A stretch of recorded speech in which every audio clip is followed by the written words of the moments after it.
పాదయాత్రకు సంఘీభావం తెలిపిన బీజేపీ నాయకులు. కాశ్మీర్ నుండి కన్యాకుమారి పాదయాత్ర చేస్తూ మార్గ మధ్యలో గిద్దలూరు పట్టణంలోని ఎంఆర్ఓ ఆఫీసులో మొక్క నాటిన కార్యక్రమానికి deputy tahsildar Art of Living Narayanareddy, Giddalur పట్టణ బీజేపీ నాయకులు హాజరు అయ్యి సంఘీభావం తెలియచేయడం జరిగింది.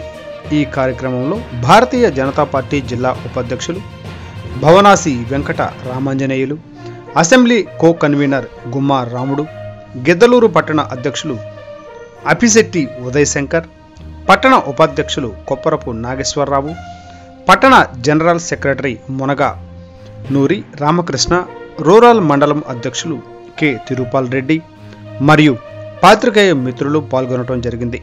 ఈ పాదయాత్ర ముఖ్య ఉద్దేశం